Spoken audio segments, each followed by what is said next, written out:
मेरी भाभी तो बहुत स्वीट है। बात तब की है जब मेरी पहली डिलीवरी के 1 महीने बाद ही मैंने अपने मायके गई थी। मेरे भैया की नई शादी हुई थी और मुझे वहाँ जाऊंगी तो भैया भाभी के की प्राइवेसी में कोई दखल तो नहीं पड़ेगा।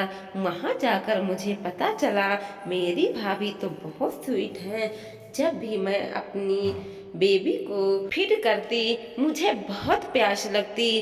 पानी की बोतल पास होता पर वो खत्म हो जाती। मुझे किसी को से मांगना अच्छा नहीं लगता पर मेरी भाभी हरदम कभी शरबत कभी नींबू पानी बना करती रहती। मेरे मना करने के बाद भी वो माती और हमेशा कहती दीदी मुझे ये करने दीजिए। मैं जानती हूँ उस समय कितनी वीकनेस लगती है। फिर कुछ दिन बाद मेरे हस्बैंड मुझे लेने आने वाले थे।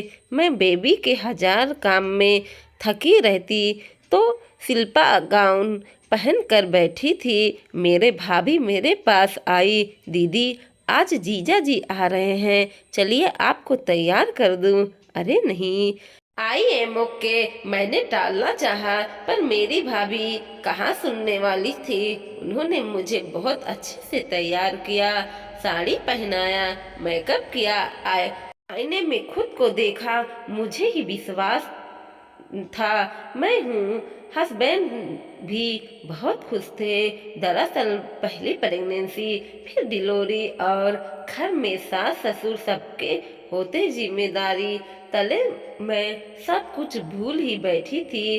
पर मेरी भाभी ने मुझे सब कुछ सिखाया। उन्होंने मुझे एक पल को भी महसूस नहीं होने दिया कि मेरे आने से पहले उसकी भैया की निजी जिंदगी हर्ट हो रही है। जब मैंने उसे ये कहा तो बोली दीदी पहले ये घर आपका है, आपके भैया मेरे पति बाद में बने हैं, पहले आपके भैया थे और हमेशा रहेंगे।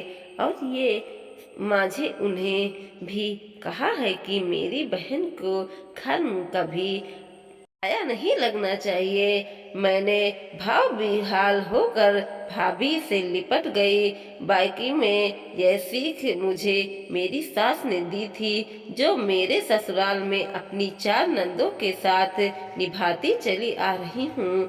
वो सब मुझे काफी बड़े हैं पर उन्होंने मैंने बहुत कुछ सीखा है, खाना बनाने में, रिश्ते को निभाने में और अन्य बातें। हम सिर्फ रक्षाबंधन भैया दूज पर ही नहीं हर फंक्शन में संगी बहनों की तरह रहते हैं। ताली कभी एक हाथ से नहीं बजती। इसी तरह हैप्पी रिलेशनशिप के लिए दोनों पक्षों को ही समझदार होना जरूरी है। मैं भाग्यशाली हूँ कि मुझे भाभी भी अच्छी मिली और नंदे भी। दोस्तों वीडियो पसंद आया हो तो लाइक कीजिएगा, शेयर कीजिएगा और सब्सक्राइब भी कीजिएगा और देखते रहिए कोमल मोटिवेशनल 2.0।